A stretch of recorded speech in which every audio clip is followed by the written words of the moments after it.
biyaya at kapayapaan na nagmumula sa ating Panginoon Diyos. Sumagana naman lahat sa bawat isa sa atin at muli tayo mag-aaral ng kanyang mga salita. Sa banal na kasulatan, ating puntunghayan ang Jeremiah chapter 31, verse 31 to 34. Ganito ang sinasabi ng banal na kasulatan.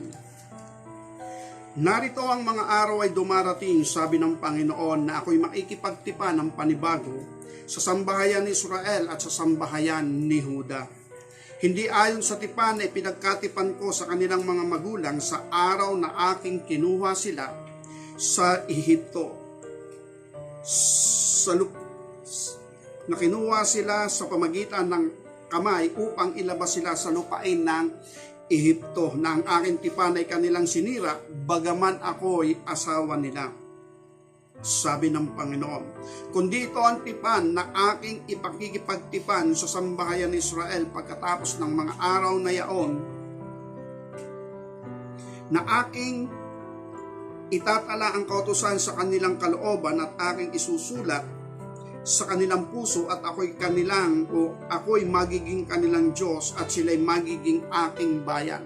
At hindi na magtuturo ang bawat isa sa kanila sa kanyang kapwa, sa bawat tao sa kanyang kapatid, na magsasabi, iyong kilalanin ang Panginoon, sapagkat makikilala nilang lahat ako mula sa kadikliitan sa kanila hanggang sa kadakidakilaan sa kanila.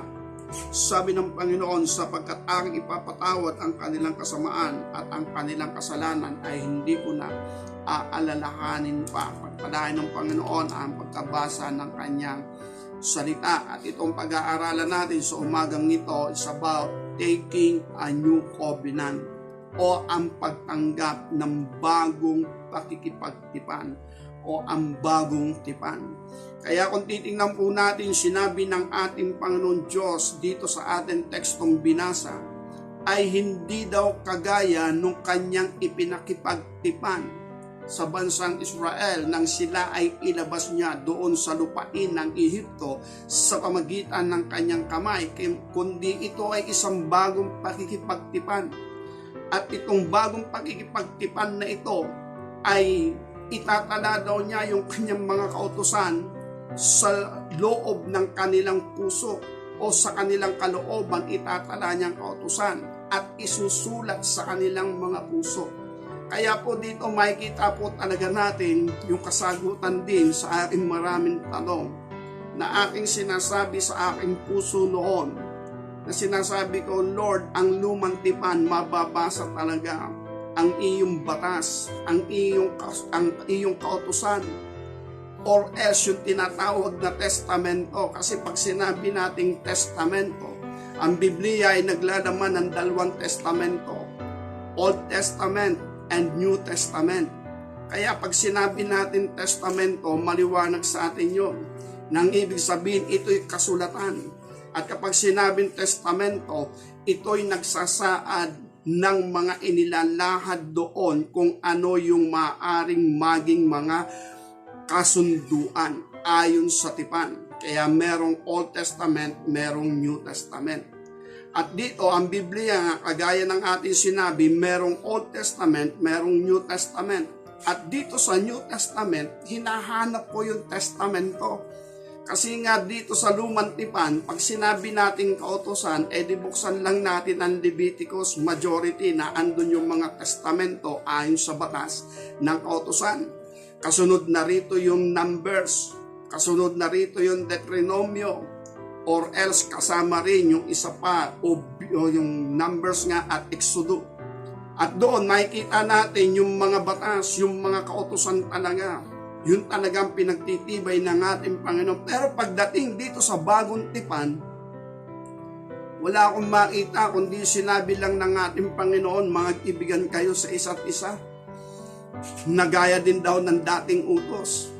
At dito sa bagong tipan, pag pinag-aralan natin, tiningnan natin, majority dito ay teaching, aral, turo. At hindi ito idinidemand, o hindi ito ipinagpipilitan, o hindi ito ipinapasan, kundi hinihintay nito ay ang ating tugon, ano yung ating response. Hindi kagaya sa lumang tipan, sa ayaw mo't sa gusto, dahil kayo ay nakipagtipan or else nakipagtipan ang inyong mga magulang sa ating Panginoon Diyos, yung mga kasunod na lahi, wala silang magagawa kahit hindi sa kanila, hindi sila ang kausap ng ating Panginoon. Sa kanilang mga lahi, matutupad yung tinatawag na batas ng kautusan. Kaya later on, nagtataka nga ako noon, bakit sinasabi ni Apostol Pablo, ang kautusan daw ay isang sumpa. Parang ang bigat naman, ang hirap. Kaya sabi ni Apostol Pablo, sa sumpa ng kautusan, pinalaya ako. At dahil dito sa biyaya ng ating Panginoon, yun ang dahilan kung bakit ako'y nakalaya sa sumpa ng kautusan. Yun din ang pinagtataka ko noon. Kasi nakikita natin sa banal na kasulatan, sinabi ng ating Panginoon Diyos kay Moises, Moises, tipunin mo ang bayan. Basahin mo sa kanila ang aklat ng kautusan. At kung sila'y sasang-ayon at gaganapin nila ito, kunin mo ang dugo ng mga bulong baka at iwisik mo sa aklat ng tipan at iwisik mo rin sa bayan. Ibig sabihin, pinagtitibay yung kasunduan. At dito nga, kagaya ng ating pag-aaral, meron talaga itong kapangyarihan. Ang isang halimbawa nga rito ay yung lagi kong sinasabi, nang makuha ang kabanantipan ng mga Pilisteo, walang natala na may mga Pilisteyong namatay dahil hinawakan nila ang kabanantipan ng Diyos. Pero kasi sa kautusan ng ating Panginoon, walang hahawak sa kabanantipan ng ating Panginoon, mamamatay. Kaya nga nung ibalik yung kabanantipan ng mga Pilisteo sa mga Israelita, dahil dito nung ipapasok na ng mga Israelita ito sa Jerusalem, yung karo o yung baka ay natapilo. At ang sabi ron, yung karo ay gumewang. At sa paggewang ng karo, yung kabanantipan mabubuwal at malapit doon sa kinalalagyan, ito ni Usa. At dahil dito maganda yung kalooban ni Usa, hinawakan niya yung kabanantipan para wag mabuwal. Ang sabi ron, nagalit ang Diyos at pinatay si Usa. Kaya ang laki ng question mark ko noon nung binabasa ko ito, ba't nagkaganon? Dahil ang batas ng Diyos, sa kautusan na ipinagkatipan niya sa bansang Israel, walang sino mang hahawak sa kabanantipan ng ating Panginoon. Ay hinawakan ni Usa dahil mabubuwal nga.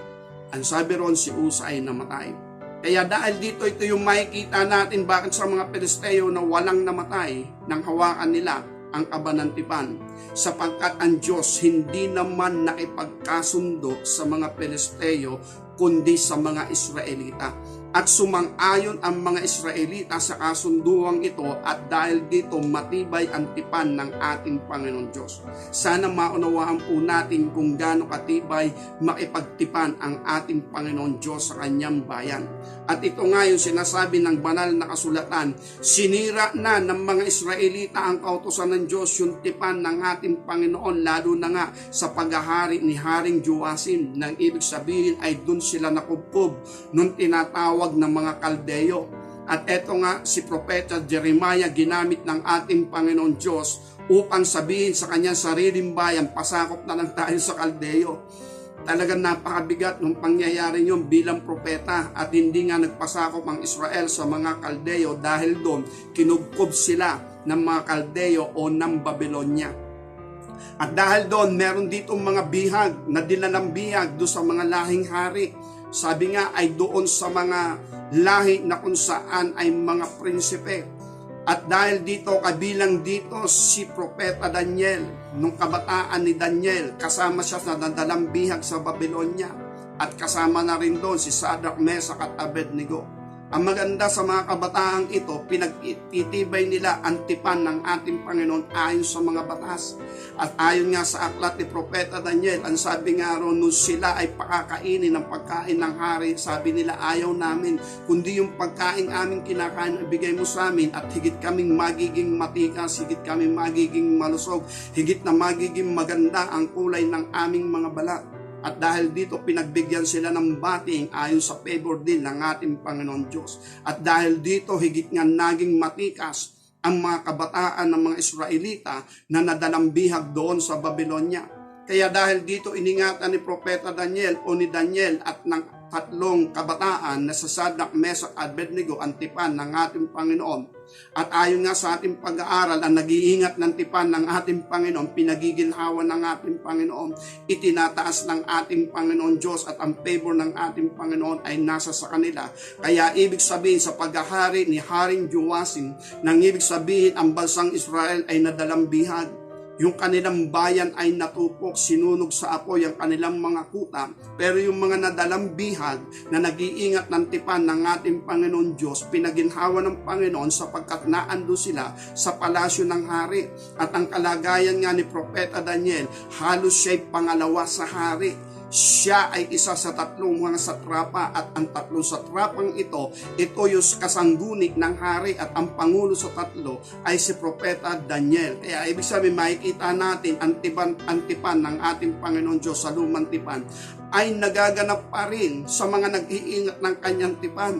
At yun nga yung panalangin ng Propeta Daniel. Sabi nga roon sa aklat ng Daniel, na panalangin niya, nang mabalitaan niya ang mga bagay na nangyayari at nagaganap sa kanilang bayan. Ito yung panalangin ng Propeta Daniel para sa kalayaan ng kanilang bayan. At binanggit niya yung tinatawag na tipan ng ating Panginoon. Ang sabi rito, Daniel chapter 9. Daniel chapter 9 verse 4, ako'y nanalangin sa Panginoon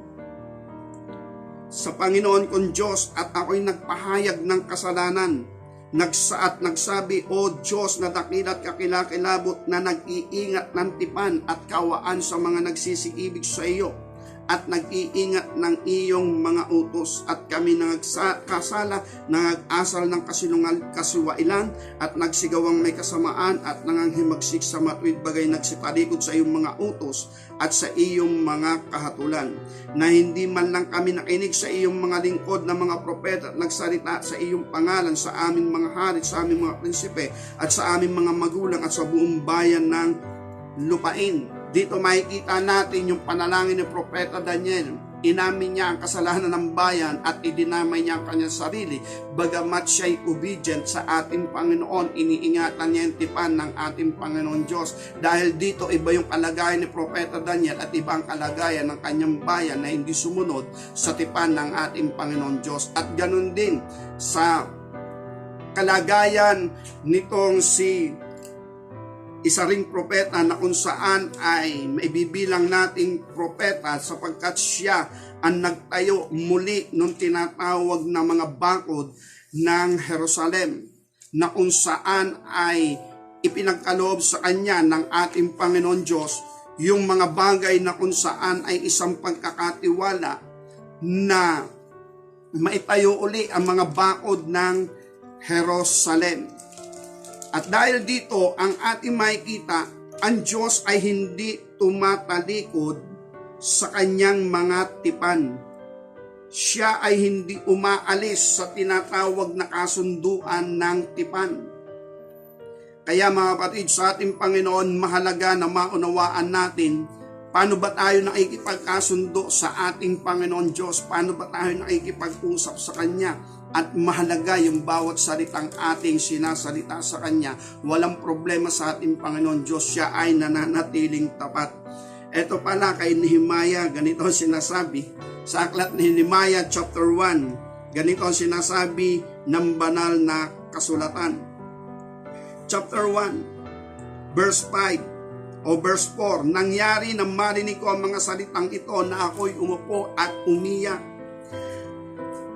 at nanangis na ilang araw, at ako'y nag-ayuno at dumalangin sa harap ng Panginoon Diyos ng langit at nagsabi, aking dinadalangin sa iyo, Panginoon Diyos ng langit, dakila at kakilakilabot na Diyos, na nag-iingat ng tipan at kawaan sa nagsisiibig sa Kanya at nag-iingat ng Kanyang mga utos. Walang problema sa ating Panginoon. Pag siya'y naipagkasundo, hindi niya sisirain ng Kanyang tipan. Tao ang sumisira sa Kanyang tipan. Ngayon, ang ating teksto rito na binasa ay makikipagtipan ang ating Panginoon Diyos ng isang bagong tipan, isang bagong kasunduan. Ito kasi yung tinatawag na Old Testament, nakita na natin yung batas ng kautusan. Dito naman ay makikita natin yung tinatawag na New Testament at hindi natin makikita rito kung ano-ano yung mga batas ng kautusan. Ang sabi lamang ng ating Panginoon sa ating teksto, yung aking mga batas, yung aking kautusan, itatala ko sa kanilang kalooban at isusulat ko sa kanilang mga puso. Muli itong inulit sa aklat ng Hebreo chapter 8 verse 10, sapagkat ito ang pagkikipagtipan na aking gagawin sa sambayan Israel pagkatapos ng mga araw na yaon, sabi ng Panginoon. Ilalagay ko ang aking mga kautusan sa kanilang pag-iisip at sa kanilang puso'y isusulat ko ang mga ito at ako'y magiging Diyos nila at sila'y magiging bayan ko. Sa aklat ng Hebreo chapter 10 verse 16, ganito rin ang sinasabi, ito ang tipang gagawin ko sa kanila pagkatapos ng mga araw na yaon, sabi ng Panginoon. Ilalagay ko ang aking mga kautusan sa kanilang puso at isusulat ko rin naman sa kanilang pag-iisip. At ang kanilang mga kasalanan at ang kanilang kasamaan ay hindi ko na aalalahanin pa. Kaya yung mga katanungan ko rin noon, na hinahanap ko yung written law ng bagong tipan, ang makikita natin sa bagong tipan mula Mateo hanggang doon sa aklat ng Revelation, majority in teaching, yung pagtuturo. At din yung revelation ng mga katotohanan o ang pagsisiwalat ng mga katotohanan lalo na kay Apostol Pablo. Pero yung sinasabi dito na mandatory law, wala pong mandatory law. Na makikita tayo dito na kapag hindi mo ginawa ay ito ang magiging resulta sa iyo. Wala. Kundi hinihintay ay ang ating mga pasya, ang hinihintay ang ating desisyon. Sabi nga nung iba, kung gusto mo, sige. Kung ayaw mo, huwag mo. Nang ibig sabihin, hindi itong mandatory. Ibig sabihin, mula sa kalooban, mula sa puso. At yun yung binasa natin sa ating teksto sa Jeremiah chapter 31. Verse 34, nang ibig sabihin yung batas ng kautusan itinala sa batas ng o sa tapyas ng bato. At dito, hindi na nga raw sa scripture o hindi na sa tapyas ng bato, kundi dito na sa loob ng puso. Kaya ibig sabihin, wala nang makakakita noon kung ano yung isinusulat ng Panginoon. Pero kung matututo tayo sa mga aral at turo ng ating Paiso Kristo, meron siyang gusto, meron siyang sinasabi, meron siyang ipinapahayag. Sabi nga, hindi mahirap maunawaan kung ano ang kalooban ng isang tao kung siya ay mahalaga sa iyo. Kaya usapin po uli sa larangan ng pag-ibig. Sabi nga, kung ikaw ay nagmamahal, ang sabi nga ay, pagka siya ay nagparamdam na parang nakakauhaw, hindi ka deadma, agad-agad sasabihin mo, parang ang sarap mag-soft drinks, parang ang sarap maghalo-halo, gusto mo ng juice. Kaya ibig sabihin, or else agad kang bibili ng pamatid uhaw. Hindi yung tigas puso, hindi siya yung tigas kalooban. Ang ibig sabihin, pagka yung minamahal mo, parang nakakawa, sarap ng malamig. Kaya isipin mo, gastos lamang yan. Pag uwi sa bahay, inom na lang tayo ng tubig. Kaya ibig sabihin, hindi ganon. Kaya ang punto, pagka mahalaga sa iyo ang isang tao, pag naramdaman mo yung kanyang gusto at ito yung nais niya at nakalulugod siya, hindi mahirap yung maunawaan. Kaya kapag binasa natin itong New Testament, makikita natin dito yung mga aral at turo na gusto ng ating Panginoon. At makikita natin nga doon na tayo ay maging matuwid, tayo ay maging banal, tayo ay maging masunurin sa ating Panginoon, mabuksan ang ating pangunawa, makalabas tayo sa kapangyarihang kasalanan, magkaroon tayo ng isang buhay na ganap at kasiyasiya, magkaroon tayo ng kakontentuhan. Yun ang gusto ng Panginoon, magkaroon tayo ng kalayaan sa tinatawag na burden ng buhay, uol sa mga bagay ng sanlibutan ito. Pero hindi sinasabi ng ating Panginoon, gagawin ko sa inyong lahat yan. Sa ayaw nyo at sa gusto, hindi mangyayari yan kung gugustuhin natin at hahanapin natin ang kanyang kalooban, yung kanyang mga sinasabi ay mangyayari at magaganap sapagkat yun ang kalooban niya. Ayaw niya na tayo ay mapahamak, ayaw niya na tayo magdudusa, ayaw niya na mapapunta tayo sa walang hanggang kaparusahan. Kaya dahil dito, dapat maging bukas yung ating pangunawa, ano ba yung will ng ating Panginoon. Kaya sa usapin po ng will, idugtong po natin yung natural nating napapakinggan, yung salitang will and testament. Pag narinig po natin yung salitang will and testament, ano po yung nasa isip natin? Malimit po dito, ito ay tinatakan ng mga abogado. Nang ibig sabihin, ito ay ginagawa ng mga tao na kung saan ay may mga ari-arian o kayamanan. Nabuhay pa man sila, bagamat sila may edad na, sila ay nagpapagawa na ng will and testament kung kanino niya ibibigay ang kanyang mga ari-arian. Kung sino sa kanyang mga anak, kung ano ang mga bahagi nila, yun ang kanyang will and testament. At kung meron donation, ay merong pagbibigyan tao about do sa tinatawag na donation, yun yung kanyang will and testament. At pag yun ay tinataka na ng abogado, nang ibig sabihin, yung will, yung gusto nung may-ari ng mga ari-arian na kung sakaling siya'y mamatay, may naiwan siyang testamento, hindi lang will. Kasi yung will, mawawalan na ng kabuluhan pag siya'y namatay. Ang mahalaga na doon yung testamento. Ang pahahalagahan na doon ay yung testamento at kung yung testamento ba, ito ba ay valid? Permado ba niya ito o ba ito'y tinatakan ng isang abogado? Kaya ibig sabihin, yung naiwang testamento, yun ay matibay. Pero sa usapin ng tinatawag na will, yun ang pinaang matibay doon sa may mga pag-aari na iiwan niya sa kanyang mga mahal sa buhay. Yung will niya at pinagtitibay din ito ng testament. Kaya kapag narig natin yung tinatawag na will and testament, ito ay isang kasunduan at ang kasunduan ito ay iniingatan ng mga nakikinig lalo na kung ito'y pinagtibay na ng abogado. Okay, ano yung kaibahan at makikita natin? Sa lumang tipan na andun tinatawag na testamento. Pero yung will ng ating Panginoon, kasama rin doon. Pero yung mga sumunod na lahi, parang naging pasan sa kanila yung batas. Hindi naman kasi sila nakipagkasundo. Ang nakipagkasundo ay yung kanilang mga magulang. At lumisan na yung kanilang mga magulang at naiwan sa kanila yung batas. At habang pasan nila ang mga batas na ito, ito'y nagiging isang mabigat na pasan sa kanila. Then yung will ng tao o yung will ng mga Israelita sa salit-saling lahi nawawala. Kaya may nabanggit dito ang ating Panginoon Jesucristo sa aklat ng Matthew.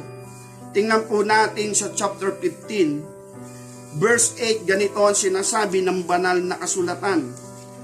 Nalalayo na nga sa tinatawag na kalooban ng ating Panginoon at hindi na rin nagiging maganda yung usapin ng tinatawag na testamento ng lumang tipan. Matthew chapter 15 verse 8. Ang bayang ito ay iginagalang ako ng kanilang labi, datapwat ang kanilang puso ay malayo sa akin. Datapwat walang kabuluhan ang pagsamba nila sa akin na nagtuturo ng kanilang pinakaaral ang mga utos ng mga tao. Dumating sa punto na ganito na nga ang Old Testament o yung batas ng kautusan. Salita na lang pero yung will wala na. Pero yung mga magulang nila, andun yung will. Sabi nung kanilang mga magulang, nang basahin ni Moises ang aklat ng kautusan, ang sabi ng bayan, magmamasunurin kami. Iingatan namin ang tipan na ito dahil nagkasundo ang dalawang bahagi. Kinuha ngayon ni Moises ang dugo ng bulumbaka at pagkatapos ito'y iwinisik sa aklat at iwinisik sa bayan, ibig sabihin pinagtibay ang tipan na ito at ito'y matibay. Kaya lang nasira na ngayon dahil yung will ng tao mabigat na nga sa kanila. Ang nangyari sa kanila, ang batas ay naging pasan at parang sumpa sa kanila. Kasi yung batas, pag hindi mo sinunod, may kaakibat talaga yan sumpa. Kagaya ni Usa. Yun lang yung batas, wag hahawakan yung arko ng tipan. Hinawakan ni Usa, maganda naman yung puso niya, kaya nagulat din yung bayan. Anong masama sa ginawa ni Usa? Hindi nga may usapan dyan, may tipan diyan. Ang inyong mga magulang, walang hahawak diyan. Hinawakan ni Usa dahil mabubuwal nga. Sabi doon, pinatay siya ng ating Panginoon. Then dahil dito, yung batas ng kautusan, naging mabigat na pasan na ito sa bayan. Kaya dahil doon, ang sabi ng Panginoon Kristo, doon nga sa binasa natin sa Matthew chapter 15, verse 8, iginagalang ako nung kanilang mga labi. Pero yung puso nila ang layo sa akin kasi nga pasan nila yung tinatawag na kautusan, dapat nilang igalang ang ating Panginoon. Dapat nilang irespeto ang Panginoon. Pero yung sa usapin ng paggalang at pagrespeto sa ating Panginoon, sa loob ng kanilang puso, hindi kasama doon. Mabigat ito sa kanilang kalooban at alam yun ng ating Panginoon Diyos. Kaya dahil dito sa usaping ito ng bagong tipan, lalo na sa usapin na tinatawag na New Testament, ito daw ay matatala na ay sa puso.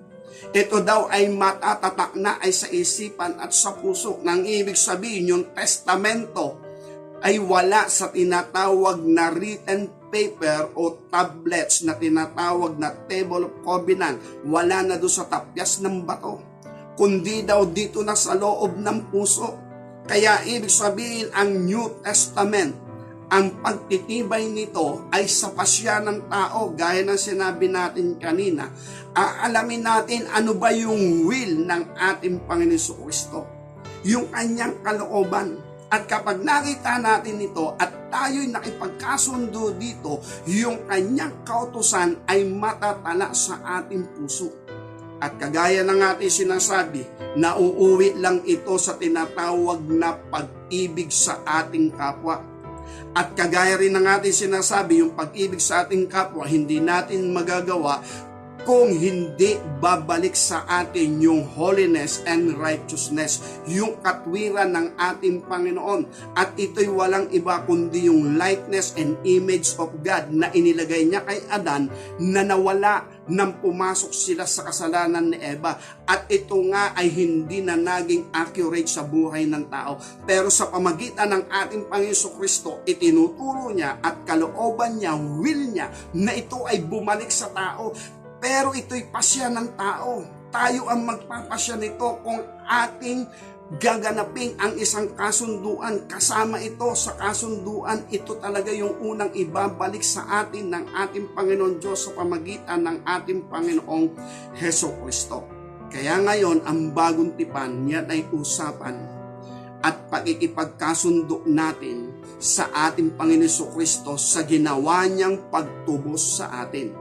Yes, hindi lamang basta acceptance through Jesus Christ na lagi nating napapakinggan at ipinapangaral din naman ang John chapter 1 verse 12 na sinasabi roon, ang sino man sa kanya'y nagsitanggap ay pinagkalooban niya sila ng karapatan na maging anak ng Diyos. Sa mga tuwid baga ay ang mga sumasampalataya sa kanyang pangalan, na mga ipinanganak hindi sa pamagitan o sa kalooban ng tao, hindi sa kalooban ng laman, kundi sa kalooban ng Diyos. Kaya ibig sabihin, yung acceptance may nakapaloob doon sa mga tuwid bagay na nananampalataya sa kanyang pangalan.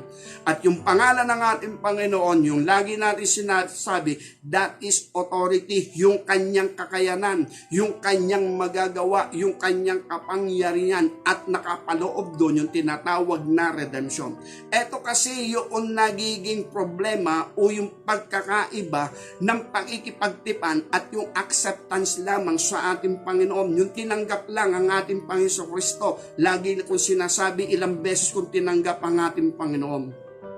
Tinanggap ko siya bilang Panginoon, tagapagligtas ng aking buhay. Yes, hindi ako tumatanggi at ina-accept ko yon, pero hindi kasama yung kanyang will na ako ay mabuhay na banal. Hindi kasama yung kanyang will na ako ay mabuhay na matuwid. Hindi kasama yung kanyang will na igalang at irespeto ko ang kanyang mga aral at turo, at hindi ko nga naiintindihan kung ano yung kanyang mga aral at turo. Basta ang nangyari lamang sa akin, nang sabihin sa akin ng ilang mga ngaral, tinatanggap mo ba si Hesus Kristo bilang tagapagligtas ng iyong buhay? Oo naman, hindi ako tumatanggi.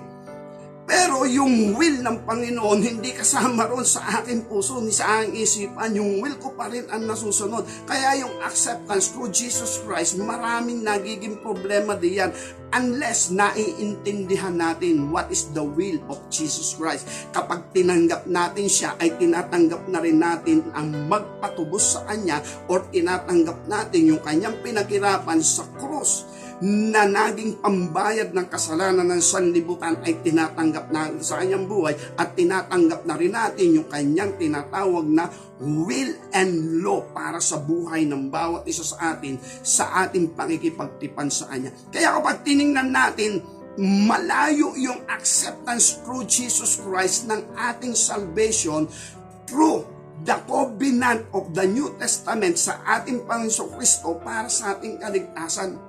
Kasi yung acceptance kasi dapat maintindihan natin kung in-accept natin siya, dapat kasama yung will and testament niya. At yung testament sinasabi about the Bible, that is the statement of belief. Yun yung pagpapahayag ng ating paniniwala. Nang ibig sabihin, pag binasa natin ang bagong tipan, makikita natin doon teaching, aral at turo ng Panginoon, mga revelation, yung mga righteousness and holiness na dapat nating gawin o dapat nating hakbangan o dapat nating ipinapamuhay. Pero wala tayong makikitang mandatory law na ibinigay ang ating Panginoon Kristo. Pero kapag tayo ay natuto tayo sa mga salita na binabasa natin dito sa New Testament, makikita natin ito ay ating hahakbangan sa pamamagitan ng pakikipagkasundo sa Kanya. Kaya dahil dito, sabi nga, ano ba yung covenant? Kasi gano'n New Covenant, New Testament, Old Testament. Yung covenant kasi at saka testamento, ganito, no?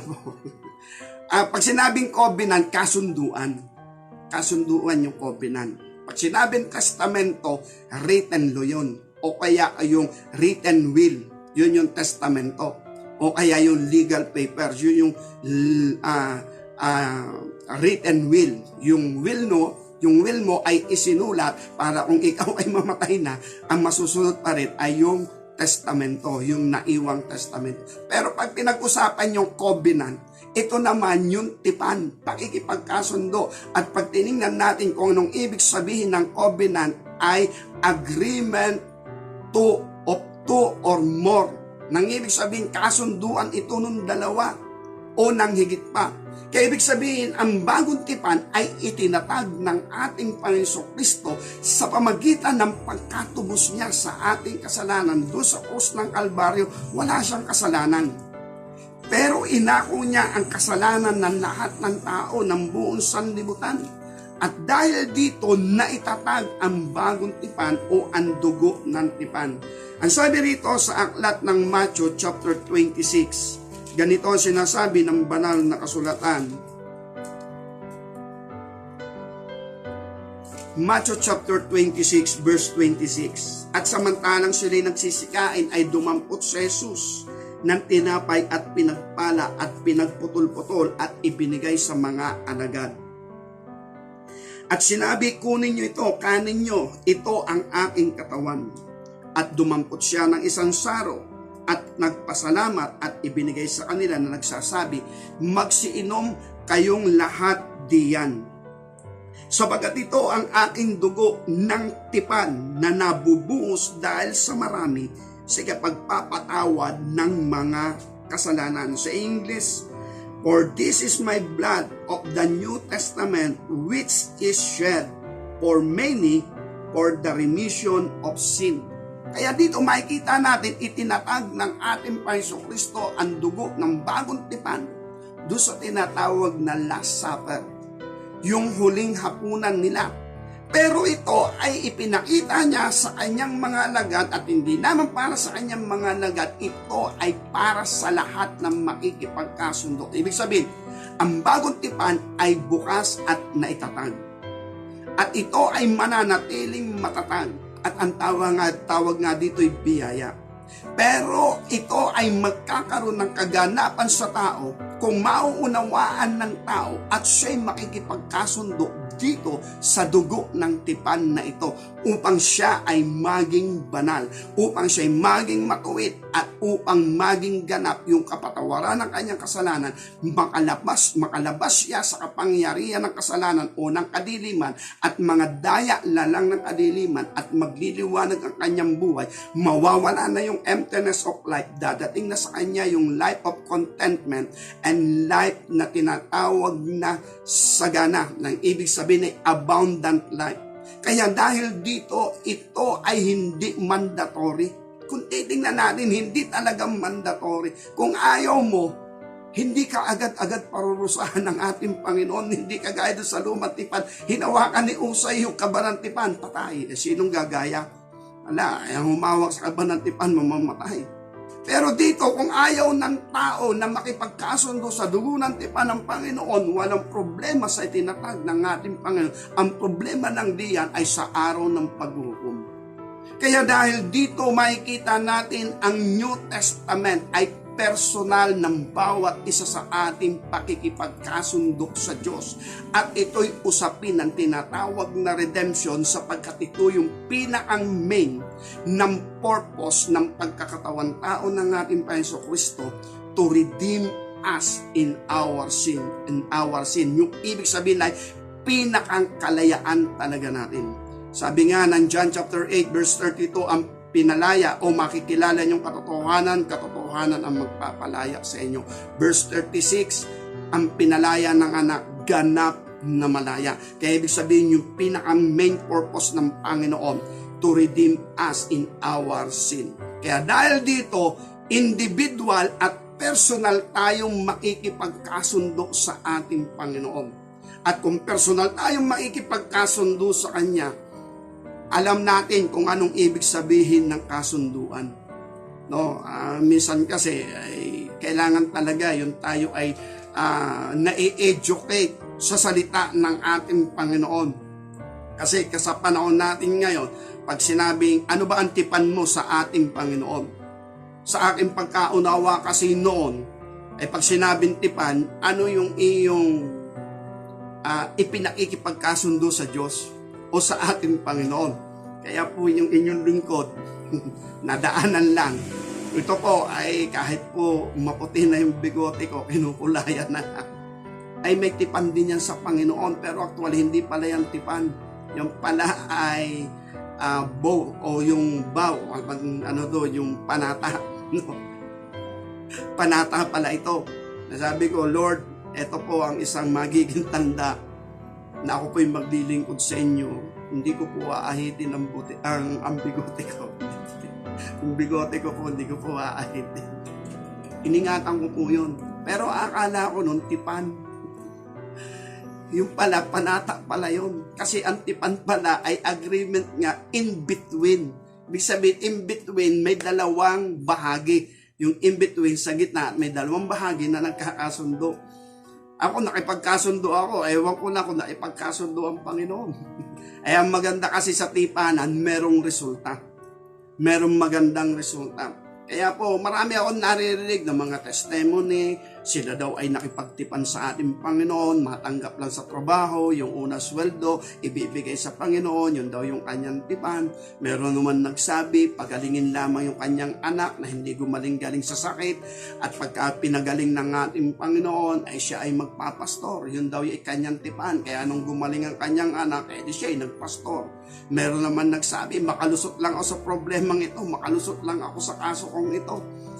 Maglilingkod ako sa Panginoon, magpapastor ako. Yun yung kanyang tipan. But actually, hindi pala yung tipan.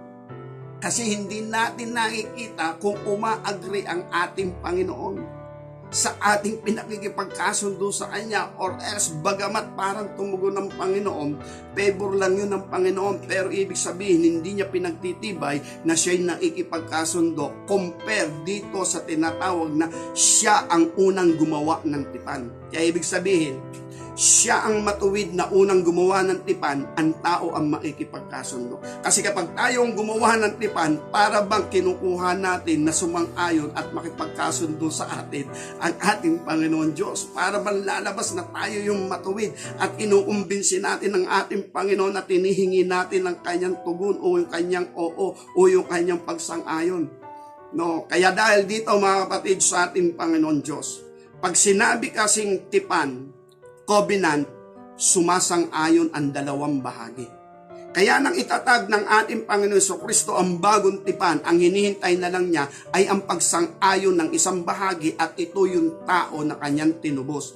Dahil yan din ang tanong ko nung bata pa ako, kung totoo may Diyos at tayo tinubos ng Panginoon Jesucristo, bakit tayo nasa kasalanan pa rin? Bakit ang dami pa rin nag-aaway-away? Bakit ang dami pa rin nang aapi sa kanyang kapwa? Bakit may nanglalamang pa rin sa kanyang kapwa? Kaya dahil dito, hindi ako makapaniwalang may Diyos. Kasi hindi ko nga alam ang kalooban ng Panginoon. Pero sa usaping ito, na ipinaliwanag na rin nga ng ating Panginoon, na itatag na ang bagong tipan, ang kailangan na lamang ay ang makipagkasundo ang isang bahagi, ang tao. At dahil dito, kapag ang tao ay nakipagkasundo, ito ay magkakaroon sa kanya ng tinatawag na resulta. Kaya kung doon sa Old Testament, pag ginanap mo ang kautusan ng Diyos, ay talaga sinasabi doon, magiging dakila ka, yayaman ka, dadami ari-arian mo, hahaba ang buhay mo, dadami ang lahi mo. Kaya dahil doon, saan ka man pumunta, manirahan ka man sa bukid, pagpapalain ka ng Panginoon, manirahan ka man sa bayan, pagpapalain ka ng Panginoon. Ibig sabihin, hahabulin ka talaga ng pagpapala kapag iningatan mo ang tipan ng ating Panginoon Diyos, yung Law of Moses o ang lumang tipan. Pero doon, wala doon nakalakip na buhay na walang hanggan. Ang kaibahan lamang dito sa bagong tipan, hindi nangangako ang bagong tipan, wala ngang written law about the tablets or about the scripture na written law or mandatory law sa New Testament, at ang nakalagay lamang dito, written in your heart. Nang ibig sabihin, nauunawaan mo yon at matatala yon sa iyong puso. Kaya dahil dito naman nakapaloob yung buhay na walang hanggan. Pero yung ikaw ay maging dakila, yung ikaw ay yumaman, yung idumami ang iyong lahi na gayang ipinangako sa lumang tipan, hindi mo makikita ng letra por letra dito sa New Testament o sa New Testament na nga sa bagong tipan na dalawang bahagi ng Biblia. Kundi makikita lang natin blurred o ibig sabihin ay conditionable. Kaya makikita natin doon, yun naman ang totoo, ang Matthew chapter 6 verse 33, unahin nyo muna ang kaharian ng Diyos, then ang kanyang katwiran, lahat ng bagay idadagdag sa inyo. Kaya sinabi, lahat ng bagay ay depende sa iyong pangangailangan. Pero sabi ron, seek ye first the kingdom of God. Ang isabihin, ano ba ang kalooban ng Diyos? Ano ba ang kaharian ng Diyos? Dapat unahin muna natin yung kaligtasan ng ating kaluluwa o tinatawag na redemption. Yung tayo ay mapapasok sa biyaya ng Diyos at magkamit ng buhay na walang hanggan. Yung muna daw ang unahin natin. Huwag nating isipin yung mga bagay na sanlibutan. Then kasunod, live in righteousness and His righteousness. Kung ano yung katwiran ng Panginoon, yun din ang katwiran natin at doon tayo mabuhay. At kung ganun tayo, ang sabi naman niya, ang lahat ng bagay idadagdag sa atin. Pero hindi siya nangangako na ikaw ay yayaman. Nakagaya doon sa lumang tipan, ikaw ay magiging dakila, magiging sikat ka, dadami ang iyong lahi, dadami ang iyong ari-arian. Hindi ganon, bagamat kayang gawin ng ating Panginoon Diyos. Then yung sinasabi niya sa aklat ng Juan chapter 15, verse 15 o verse 7 na sinasabi ron, John chapter 15 verse 7, kung ang salita ko ay mananatili sa inyo at kayo na may magsisipanatili sa akin, humingi kayo at ibibigay naman sa inyo. Kaya lang, depende kung ano yung ating hihingin, malalaman ng Panginoon yung ating pagkatao at ang laman ng puso, depende sa ating hinihingi. Then yung sinabi rin ng ating Panginoon Jesucristo na sinasabi niya, walang nag-iwan ng kanyang bahay, ng kanyang mga magulang, pamilya na hindi babalik sa kanya ng makapupong beses. At sabi ni Pedro, eto, iniwan namin ng lahat. Ano magiging bunga nito? Yun ang sagot ng Panginoon. Wala nag-iwan ng bahay dahil sa akin at sa aking salita o sa salita ng langit o sa kaharian ng langit na hindi babalik sa kanila ng makapupong beses. Kaya ibig sabihin, ano man neglect mo na meron ka at dahil nagpatubos ka sa Panginoon, pinabayaan mo yun at meron kang priority, kayang ibalik yun sa Panginoon, kaya ibalik ito ng Panginoon at gagawin naman niya yon hanggang makaisandaang beses na gagawin ng ating Panginoon. Kaya dito makikita natin na sa New Testament walang literal, letra por letra na material blessing na ipinangako ang Panginoon compare sa Old Testament. Mababasa po natin ang Deuteronomy chapter 28 verse 1. Hanggang sumusunod na mga talata, yung mga pagpapala at biyaya sa pagsunod sa kanyang salita, meron talaga tayong mababasa. Pero sa bagong tipan, wala. Blood, pero pwedeng mangyari yon. Kaya sabi nga, optional.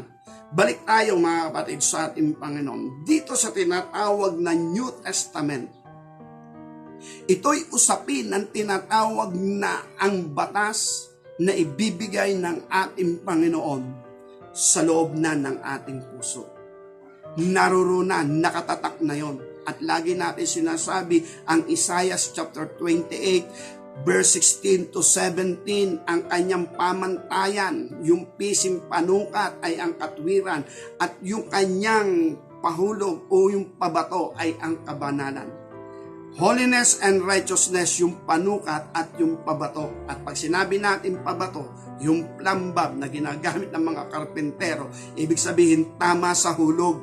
Masakit kasi mapainggan kapag ang mga ngaral ay wala daw sa hulog. Kaya ibig sabihin nun, wala yung tinatawag na holiness, yung plambab. Sabihin, nakatagilid, nakagiri, later on ay mabubuwal. Kaya ibig sabihin, ito yung nais ng ating Panginoon about dito sa New Testament. Hinihintay ng ating Panginoon ay ang pagtugon ng tao. Pero bago maipagkasundo ang tao, magpapakahayag muna sa Kanya ang ating Panginoon Kristo at ang ating Ama hanggang sa makilala niya at dumating sa tinatawag na punto. Seryoso tayo sa tipanang ito. Ayaw na talaga natin ng anino ng kadiliman. Ayaw na natin talaga ng anyo ng kalikuan. Gusto natin lumabas doon. Gusto natin makita ang katotohanan at walang ibang solusyon kundi ang solusyon na ginawa ng ating Panginoon Diyos. Walang iba kundi ang manunubos, ang Panginoon Kristo na tayo tubusin mula sa kapangyarihan ng kasalanan upang ma-enlight muli ang buhay ng tao, magdiwanag muli ang buhay ng tao. At dahil dito, ito ay resulta ng seryosong pakikipagtipan natin sa ating Panginoon. Hindi basta yung accept lamang. Accepting Jesus Christ as your Savior. Kulang kasi yon kasi hindi mo alam kung ano yung kanyang will. At ang nasusunod na will, yung will mo, hindi yung will niya. Pero naka-stand na yung tinatawag na batas ng kalooban ng ating Panginoon, matatag na, yun na yun. Na ibig sabihin, hindi na yung mababago ang New Testament, ang New Covenant. Kung ano man yun, tayo na lang ang a-agree. Hindi na natin pwedeng baguhin pa o dagdagan pa itong agreement na itinatag ng Panginoong Hesus ang New Testament. Kundi kung tayo ay sasang-ayon kasi nakatatag na ito, matibay na ito. Nagawa na ito ng ating Panginoon at ang bunga nga nito, una ay siya. Nilinis siya ng dugo ng tipan. Hebreo chapter 10 verse 29. Talagang nilinis siya ng dugo ng tipan. At yun din ang dadaanan natin. Lilinisin din tayo ng dugo ng tipan at tatawagin niya tayong magkakapatid. If ever makilala natin ang buong katotohanan ng kalooban at katwiran ng ating Panginoon. Kapag hindi natin nakita ang kanyang kalooban at kanyang katwiran, mahirap pong maipagkasundo sa tipanang ito. Kasi laging yung gusto natin ang masusunod. At kapag yung gusto natin ang masusunod, ibig sabihin nun, hindi ipinagtitibay sa atin ng Panginoon yung kanyang tipan o yung dugo ng tipan. Kaya ang tao nabubuhay pa rin sa tinatawag na kasalanan, pandaraya, lalang ng kaaway, at ibig sabihin yung buhay sa sanlibutan ito, yung pa rin ang gusto nila compare sa buhay na ninanais ng ating Panginoon Diyos sa bawat tao. At pansamantala mga kapatid sa ating Panginoon, medyo ako po ay nahihirapan magpaliwanag bagamat ito ang laman ng aking puso. Ang dugo ng bagong tipan ay isang matibay na itinatag na tipan ng Panginoon sa bansang Israel, sa Huda, hindi lamang sa kanila, kundi sa lahat ng tao. Matibay na yon. Pero ang sino mang makikipagkaisa dito, makikipagkasundo dito, tapat, totoo sa kanyang puso, tatanggapin siya ng Panginoon at pagtitibayin sa kanya ang tipan. At pag pinagtibay sa kanya ng ang tipang ito, makikita niya yung resulta. Holiness and righteousness, enlightenment, magiging ilaw siya ng sanlibutan, magliliwanag sa kanyang katotohanan at alam niya sa kanyang sarili, malinis ang kanyang kalooban, ang madadama niya, sana matanggap ito ng aking kapwa. Sana makapasok din sila sa tipang ito, ang aking kapwa. Kaya ibig sabihin, yung pagmamahal sa kapwa, doon na nakapokus. Dahil tayo ay pinahalagahan ng ating Panginoon Kristo. Maaari sundan na naman po natin ito sa susunod pa ng ating pagmimensahe.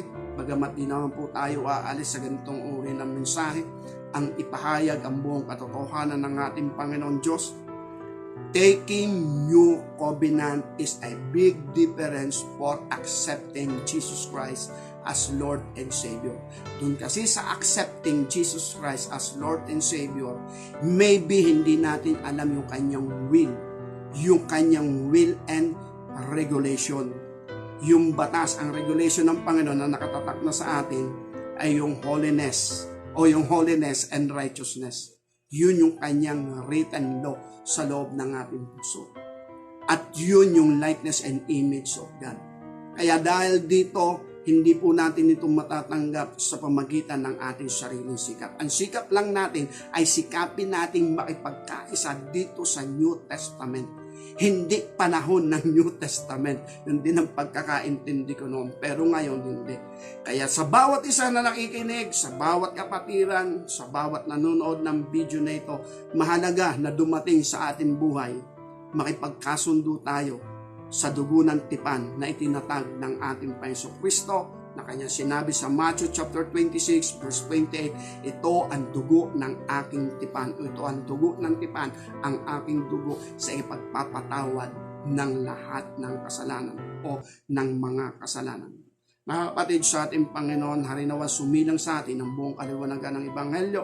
Mangyari nawa mga plano at layunin ng Diyos sa ating mga buhay. Patuloy lang po tayong makinig ng salita ng ating Panginoon, lalo na sa pangangaral natin sa ating video. At ito po ay ating po rin po matutunghayan sa YouTube po, sa account po ng Enlightenment Call. Para doon sa mga na-late na makinig ng video, marami po tayong mga video doon kung tayo po'y mag-aaral, kung nais nyo makakita na sabihin nga'y karagdagang kaunawaan sa mga biyaya ng Panginoon, buksan lamang po ninyo ito sa YouTube account na Enlightenment Call. Pagpalain po tayong lahat ng ating Panginoon Diyos, sumagana po sa atin ang mga biyaya ng ating Panginoon. Tayo po'y manalangin.